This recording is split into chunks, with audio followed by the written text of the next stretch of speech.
নমস্কাৰ মৰমৰ ছাত্ৰ ছাত্ৰীসকল আগন্তুক বিজ্ঞানৰ পৰীক্ষাৰ বাবে অৰ্থাৎ জেনেৰেল সায়েন্স বিষয়টোৰ বাবে কেনেকুৱা ধৰণে প্ৰস্তুতি চলাব লাগিব আজিৰ ভিডিঅ'টোৰ জৰিয়তে সেই কথাটো ক'বৰ কাৰণে চেষ্টা কৰিম।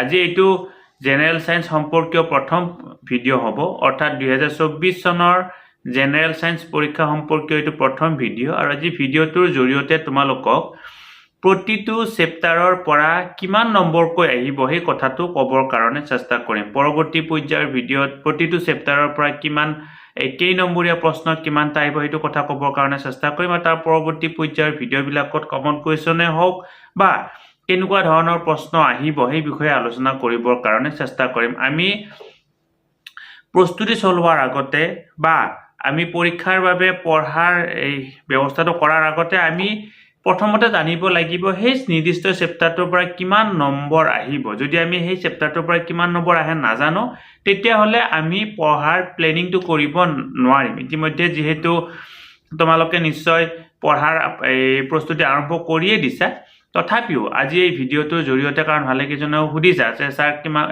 অকণমান কুৱেশ্যনৰ ষ্ট্ৰাকচাৰটো কৈ দিয়ক।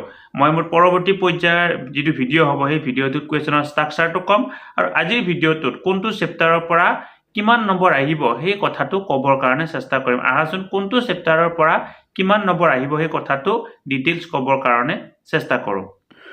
মৰমৰ ছাত্ৰ ছাত্ৰীসকল, বিজ্ঞানৰ ক্ষেত্ৰত তোমালোকৰ সৰ্বমুঠ নম্বৰ হৈছে 100 নম্বৰৰ তোমালোকৰ 90 নম্বৰৰ প্ৰশ্ন তোমালোকে পৰীক্ষা হলত কৰিব লাগিব আৰু 10 নম্বৰ তোমালোকৰ ইণ্টাৰনেল এছেছমেণ্ট থাকিব আৰু তোমালোকৰ এই যে 90 নম্বৰত তোমালোকৰ 45 নম্বৰ থাকিব তোমালোকৰ এই MCQ অৰ্থাৎ মাল্টিপল চইচ কুৱেশ্যন 45 নম্বৰ আৰু 45 নম্বৰ তোমালোকে প্ৰশ্নৰ ডেছক্ৰিপটিভ টাইপৰ প্ৰশ্ন তোমালোকে বহীত কৰিব লাগিব। এতিয়া তোমালোকৰ এই বিজ্ঞানৰ চেপ্টাৰৰ সংখ্যা হৈছে 16টা চেপ্টাৰ আৰু 16টা চেপ্টাৰৰ পৰা তোমালোকে 90 নম্বৰৰ প্ৰশ্ন উত্তৰ কৰিব লাগিব। মই প্ৰতিটো চেপ্টাৰৰ পৰা কিমান নম্বৰ আহিব সেই কথাখিনি তোমালোকক কৈ দিবৰ কাৰণে চেষ্টা কৰিম।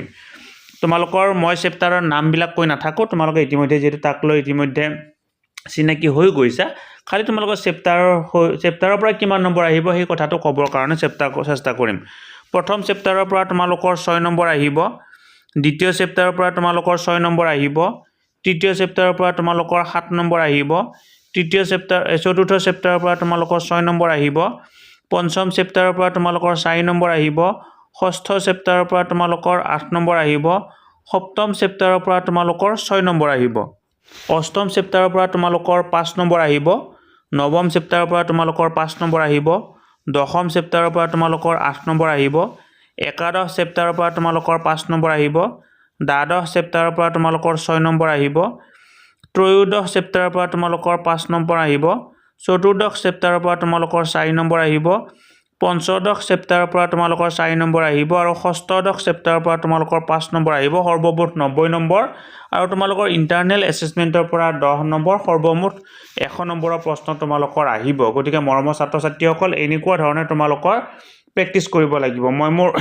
পৰৱৰ্তী পৰ্যায়ৰ ভিডিঅ'টোত এই যে তোমালোকৰ নম্বৰবিলাক আহিব এই নম্বৰবিলাকৰ 1 নম্বৰীয়া প্ৰশ্ন কেইটা আহিব, 2 নম্বৰীয়া প্ৰশ্ন কেইটা আহিব সেই কথাটো ক'বৰ কাৰণে চেষ্টা কৰিম আৰু তোমালোকৰ লং কুৱেশ্যন সৰ্বাধিক কিমান নম্বৰৰ লং কুৱেশ্যন আহিব সেই কথাটো ক'বৰ কাৰণে চেষ্টা কৰিম। ষ্টুডেণ্টছ কুইন এছাম নামৰ ইউটিউব চেনেলটোৰ জৰিয়তে আমি ছাত্ৰ ছাত্ৰীৰ কাৰণে বিভিন্ন ধৰণৰ শিক্ষামূলক ভিডিঅ' লগতে পৰীক্ষা উপযোগী ভিডিঅ' প্ৰস্তুত কৰিবৰ কাৰণে চেষ্টা কৰোঁ।